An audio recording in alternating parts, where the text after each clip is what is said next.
everybody, my name is Shibby. I'm an esports colorcaster and Celestial ranked player in Marvel Rivals. And in a couple days, season 2.5 of Marvel Rivals will be dropping. And with that, bringing in a multitude of changes to a ton of different heroes that will be shaking up the meta entirely. Now, in this video, I want to give you a couple heroes in each of the different roles that I think you should be playing in season 2.5 if you care about winning and ranking up quickly. I did a similar video like this when season 2 dropped, and a lot of the heroes that I mentioned in that video became mainstays within the season 2 meta of Marvel Rivals.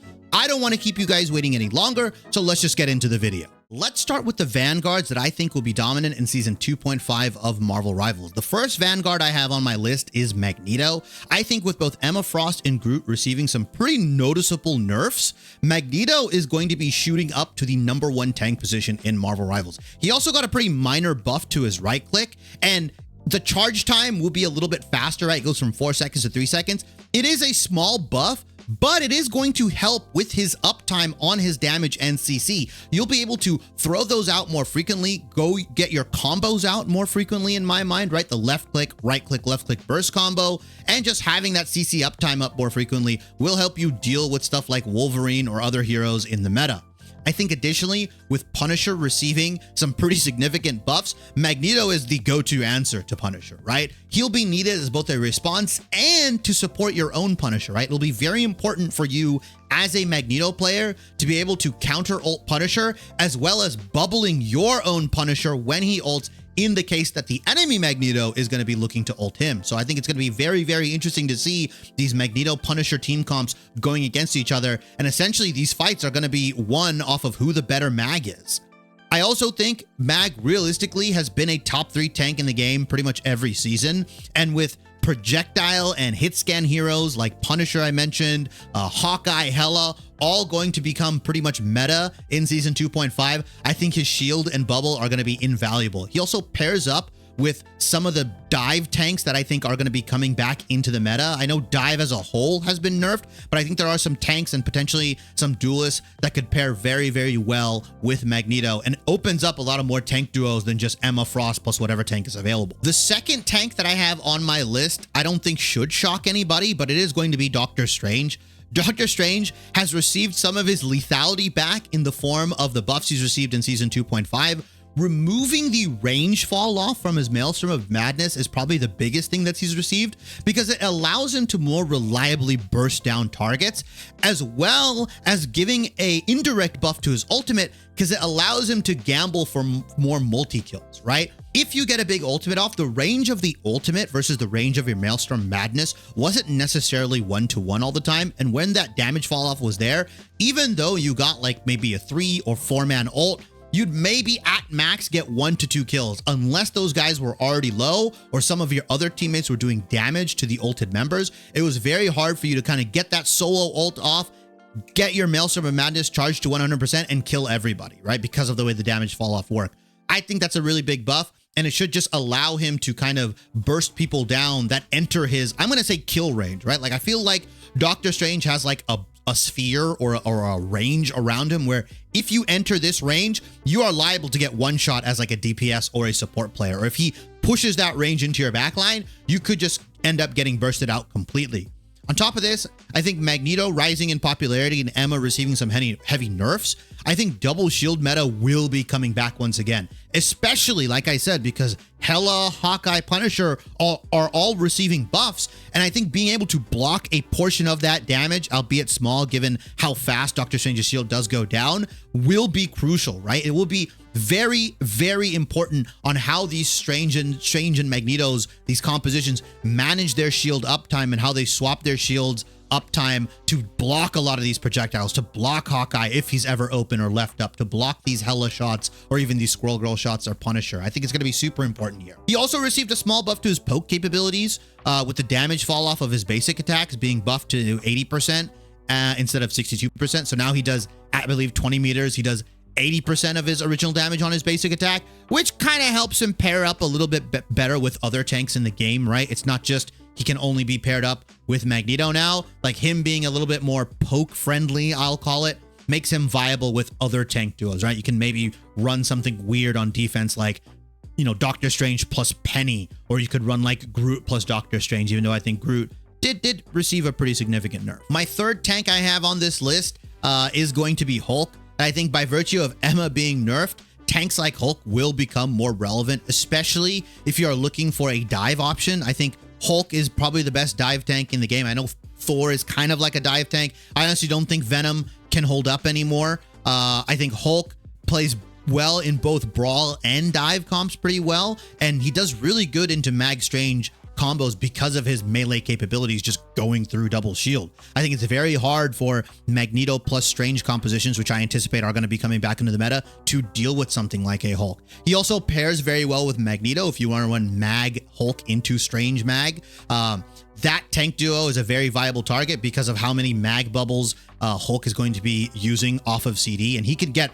really good effective usage. Like as a mag player, you love having a Hulk on your team because you're guaranteed that recharge time, because most people are going to be turning around or trying to do something about the Hulk. Also, the additional bubble that Hulk gets helps him stay in the pocket a lot longer and stay in that backline to finish off those kills.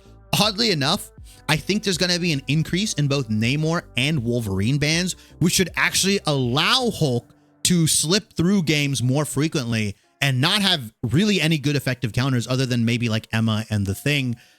Now, the reason I have obviously Namor being banned out is just because of the insane amount of buffs he's receiving. And I think Wolverine's going to be banned out potentially because Iron Fist got a significant amount of nerfs. And I think towards the end of season 2, we saw a lot more Wolverine becoming more and more effective. And although he did get nerfs in that season, he's still one of the best tank killers in the game. And it's still a solid response into stuff like Hulk, Thor, and so on. I do have an honorable mention in the Thing. And in the same line of thinking for Hulk, or similar line of thinking, I think Thing does really well into both Mag and Strange. He's a decent anti-Hulk option as well. He also pairs very well with Magneto, given his ability to maximize the usage of that bubble and come back to his team.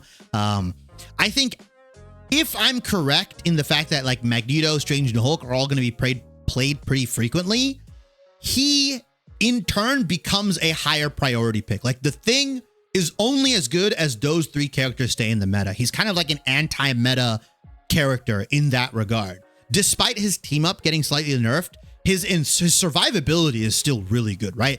The team up cooldown went from 20 to 25 seconds. You just have to wait 5 seconds longer before you can reactivate the Invisible Woman team up, which is significant in a sense, but it doesn't really change how long he can survive when he activates the team up.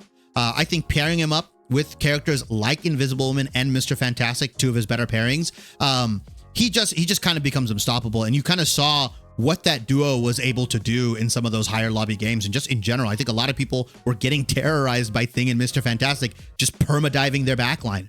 His biggest weakness will be heroes like Punisher and Hawkeye, who can kind of kill him before he can, charge into the backline or put a ton of pressure onto the tanks. But like I said, this can be somewhat mitigated by being paired up with Magneto and having that extra bubble, having that extra wall, and kind of just forcing your front line forward as the Thing charges in. So I think you'll see him as a decent answer, especially with, again, Groot getting nerfed and Punisher being now probably played in the meta. Having Groot in response to the Thing will not be as viable because of how frequently Punisher will be picked up. Before we get into the duelists, I just want to remind you that if you've liked the video up until this point, please like, comment, subscribe, hit the bell for notifications. I appreciate every single one of you guys that follows, subscribes, watches the videos, comments. I try my best to respond to everything, but enough of that. Let's get back into the video. Moving on to the duelists, I'm going to start off with a very obvious pick that I think everybody in their right mind should be picking up. Punisher, albeit losing the infinite ammo nerf, has increased his consistency as a DPS, right? Tons of different changes that he got. His magazine size increased, the damage on his bullets increased, his ultimate got buffed. Like he just got buffed across the board. There were literally no nerfs to him.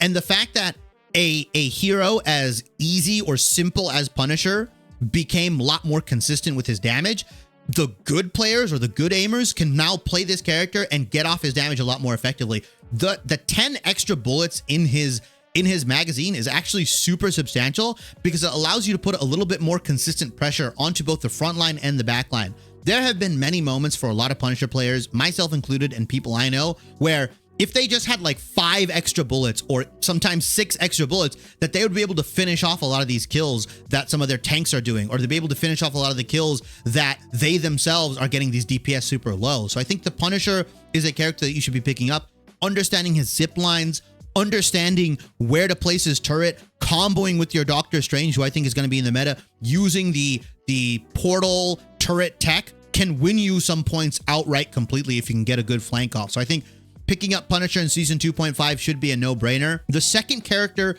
I have on this list is going to be Wolverine, with Iron Fist getting kind of a significant amount of nerfs at the moment. I think Wolverine kind of becomes the new de facto tank killer. I think, again, like I said, in Season 2, which was the end of Season 2, we saw a lot more Wolverine being picked up because Iron Fist was being banned, and Wolverine was doing fine. He was operating pretty well into stuff like Groot, Hulk, Thor, Doctor Strange, all that kind of stuff. Now, the fact that Emma Frost as well is being nerfed, she can still be a decent answer into Wolverine, and what you'll probably see is people swapping off into Emma Frost or the Thing. But the fact that, like, I think Doctor Strange, Hulk, and Magneto are going to be meta, I think Wolverine does a fantastic job at playing into most of those characters, even into Magneto, who can like self-bubble himself after getting kidnapped. I mean, Wolverine is still going to feast on a lot of these tank players, and it'll be a bit of a rough task for these duo tanks, things like Doctor Strange Magneto or Hulk Magneto, or like people are going to be playing Thor because of those changes, to deal with a Wolverine player. And I don't think he's going to get banned out as frequently because, like I said, I think stuff like Hawkeye is going to get banned. Hela, we might see some random bans going out like Luna Snow and Jeff the LandShark. Like, I think Wolverine has a really good chance of sneaking through the ban phase, similar to Hulk, in that there's so many other heroes out there, Namor as well, that are going to get banned out, that there's just not going to be enough bans. There's only 4 bans, and the possibility of double banning is very high at the moment. The third character I have on this list is going to be Squirrel Girl. Now, this is a bit of a left field, out of pocket pick, maybe my hot take, but I think Squirrel Girl should not have received those buffs. I think she was in a fantastic spot, or she was completely fine. The fact that her primary fire's ammo is increased from 10 to 12, as well as the mammal bond cooldown going from 12 to 10 seconds. That's the reset ability, right? That ability, what it does, if for people that don't play Squirrel Girl or just don't really know, it reloads your clip and allows you to use an ability, or resets your ability. So you can use your stun or your bounce, and if you press the mammal bond button, the E, you can use either the stun or the jump again, as well as reloading your full clip. So you can go down to 0 from 12, use your stun, use your mammal bond, and then throw another stun out, have full ammo, and keep going. The amount of pressure that Squirrel Girl is going to put onto frontline and backline will be immense. Like, it'll feel like there is no downtime in how many nuts she's going to be shooting out.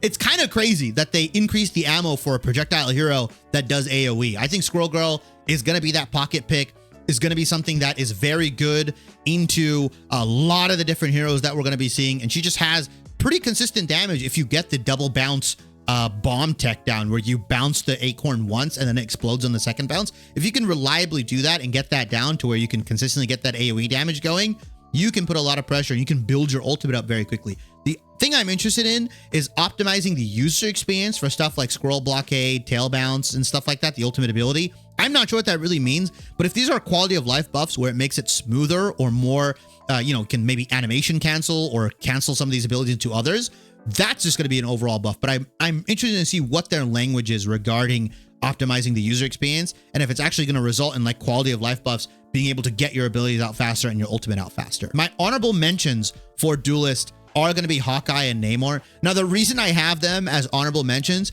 is I think Hawkeye and Namor will be on permaban duty. I think if you get the opportunity to play these heroes, that sure, you should be able to dominate on them if you're good at them, but practicing these heroes in the hopes of them slipping through the ban phase is idealistic in my mind. I think Hawkeye, everybody with a brain, even if they haven't read the patch notes, I think once they get a taste of a Hawkeye player that just absolutely dominates them, the banning will spread like wildfire. I feel like Hawkeye will not see the light of day for a good while in Season 2.5.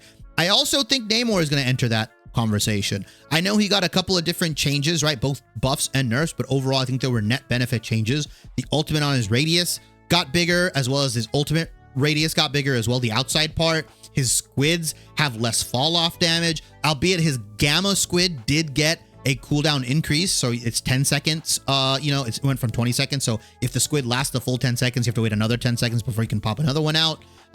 His survivability got nerfed a little bit too, but really, honestly, I think the changes that Namor got, he will be I think a must-pick ban, especially because of how I think Hulk is going to be very popular, and just having that Gamma Squid available on top of the buffs that he got with his ultimate and his regular squids. Yeah, I think Hawkeye and Namor, put some games into him if you can. Put them in the practice range, but I really don't think you guys are going to be able to play these characters at all. For my strategist list, I think it's by far the most straightforward one I have here. The first hero I have for season 2.5 is going to be Luna Snow. If for whatever reason you have not been playing Luna Snow, or you've been playing other supports, now is the time to pick this character back up, or pick this character up and master it for season 2.5. She received one small nerf to her ultimate, but received a plethora of buffs that I think are going to put her or keep her in the top 3 support category. She got an increase to both her healing and damage, albeit small. It went from 20 to 22. She also got a new effect on her freeze that grants her 50 bonus health per enemy hit. Essentially, hitting an enemy with your freeze now gives you 50 health, as well as the fact that we're entering into potentially a brawl meta. The fact that you can activate the ice arts and just kind of go through and heal so many different people. The amount of AoE healing she has, the ability to heal through teammates and damage teammates is going to be big. And I think the fact that you can pair up with another support I have on this list very well in this brawl meta is going to keep her at that top 3 status very, very consistently. Like, play Luna Snow, master her, always have her in your bag, because I don't think Rivals is going to let this character be bad. Another character I have on this list who has received a massive rework, and I am on the side of being a Jeff believer. There are a lot of different players and a lot of the fan base and community that thinks Jeff is dead or this rework sucks. I think what a lot of people need to understand with this rework is that you are going to fundamentally need to change how you play Jeff the LandShark. Jeff in the previous seasons was like a hybrid DPS healer, I would argue. When you had that Luna Snow team up, you could play him in that like third support / DPS role, and good Jeffs could do work with that with that team up and being super annoying with the survivability and burrowing underground and using the bubbles. This new Jeff, rightfully so, I think a lot of people have been calling it, it's a new heal bot Jeff. But the effects that he got, the ability to now damage enemies and heal through allies, through other allies, and damage them through other allies is going to be massive. I think because, like I said, we're heading into a brawl comp. We're going to be heading to these maybe potentially more tight-knit compositions where you can get those scenarios where you're healing multiple members and you can do damage to multiple members. I think he's going to have a ton of value, especially paired up with Luna Snow. Even though you've lost the team up in season 2.5, there are only a handful of heroes in the support category that can heal multiple members through each other. It's Luna Snow, it's Jeff, and it's Invisible Woman. Those are the 3. I believe with Ultron, if you have the team up with Iron Man, he can also heal through everybody, or he can like heal through teammates, but that is very circumstantial and situational. Jeff the LandShark getting this new effect allows him to build his ultimate up faster. He's changed from like a DPS / backline annoyer to now being a full-fledged kind of heal bot support, which is going to be annoying for the Jeff players that played him back then, but it's going to be a lot easier for newer supports and newer Jeff players to pick this guy up. He also has a little bit more utility. I believe his right click, his water bullet, essentially, I think, knocks people off if you hit them, although he only has 3 now and it recharges. His healing bubbles change from like an instant heal to a healing over time. Now, the healing amount, I believe, has increased. It's 120 over 4 seconds instead of an instant 85. And those charges have also been reduced from 6 to 3. But the healing over time can be kind of nice, especially if like your team is getting in some of those more back and forth fights where it's a really long and drawn out. Those healing over time, the 120, is going to add up, especially if you can land it onto multiple members of your team. His ultimate as well got a pretty significant change. On top of being able to obviously swallow allies and enemies, allies you swallow now are granted 45 health per second as bonus health up to 150. So they essentially get 150 bonus health being spit out of Jeff if he chooses to keep you in there for as long as possible. He also, and I think the change that's going to go the most unnoticed, or it's not going to be like really talked about, is the fact that he gets increased damage reduction from critical hits. Originally it was 50%. Now it's 70% damage reduction from critical hits. That's going to increase his survivability by a ton. Albeit his ultimate did get nerfed, and the cost of it went from 4,000 to 4,500. I think you're going to be able to build his ultimate up much more quickly. And I think Jeff, as long as people get used to his new playstyle and understand how to position with him, he is going to be really fucking annoying to play against. My final support I have on this list is going to be Loki. This is a guy that didn't really receive any nerfs or buffs coming into season 2.5, but I think was a top 3 support in the meta. His output in healing, the ability to copy support ults, the flexibility, the runes, the lamps that he can bring down that heal you a ton and that you have to kind of like destroy them. Loki's positioning with his clones as well allows him to do a ton of damage and healing. And if you've put off playing Loki for whatever reason, or you just don't really know how to position his clones, I recommend just watching a lot of the top high elo Loki players, or even the pro scene for Marvel Rivals, and watching those guys play Loki, because their clone placement and where they're placing their clones and how they're utilizing their clones is absolutely elite. And if you can even copy or take part of their game and implement it to yours, you can be a devastating Loki player. The most challenging thing for a lot of people, I think, is being able to have that ult ready, right? In response to some of the other big ultimates in the game, right? If you want to counter them, like finding the Luna Snow or finding your Invisible Woman, your Rocket Raccoon, whoever, and copying those ultimates and having it ready is probably the hardest thing to do for a lot of people.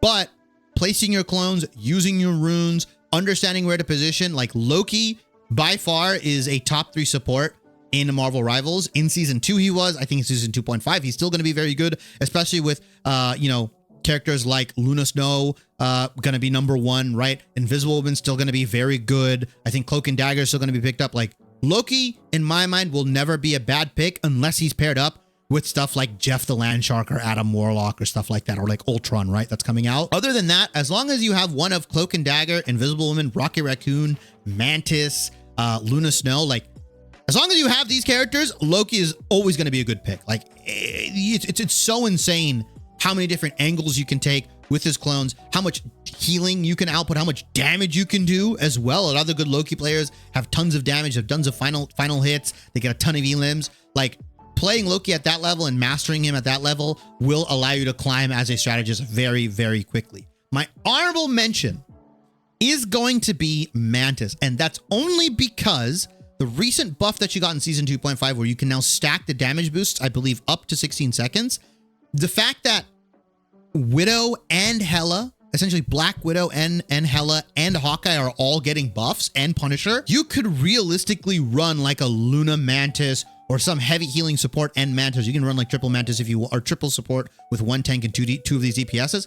And you can just stack damage boosts onto your DPS players, whether it's a Hela, a Hawkeye, a Punisher, whatever, right? Namor even, Black Widow. Like stacking damage boost on these characters will actually just completely win you games and allow your duelists to have an unfair advantage in these duels if they don't have a Mantis on their team. I think Mantis is going to be pretty popular with Hela, with Black Widow, as these characters rise in popularity. The burst potential and the one-shot potential of a damage boosted Hawkeye or a damage boosted Black Widow will only seek to keep Mantis in the meta and will make Mantis a mainstay. Let me know if you agree with this list or if I got anything wrong. Do you think there's going to be any other characters that are going to be secretly OP or rise in the meta of season 2.5 of Marvel Rivals? I know a lot of people have been talking about, Rocket Raccoon and Penny. Do you think I missed them? Do you think that you should be picking up these characters? I'd love for you to give your opinions in my comment section below. Like I said, I'm pretty good at replying to everything, but I appreciate everybody that watched this video, and thank you so much. Hey everybody, thanks for watching. If you enjoyed the video, I'm going to tell you something you've heard a million times before. Like, comment, subscribe, and hit the bell for notifications on my latest uploads. I try and respond to every single comment in my video because I genuinely do appreciate everyone that takes the time out of their busy schedules to leave one, and I love interacting with my community. If you want to catch more longer form content, I stream over on Twitch about 3 to 4 times a week, where you'll get unedited versions of these videos, as well as we talk about roster moves, patch changes, as well as gameplay over there. If you care about the short form side, I post pretty frequently on YouTube Shorts and TikTok, where you'll get more condensed version of this content, as well as highlights from my stream, amongst other things. I'm also on Twitter, and all of this will be in the description box below, as well as a pop-up that will form on the right side where you can catch me on all the different platforms. I genuinely appreciate everyone that stops by on this channel and watches all my videos, and I hope to see you in the next one.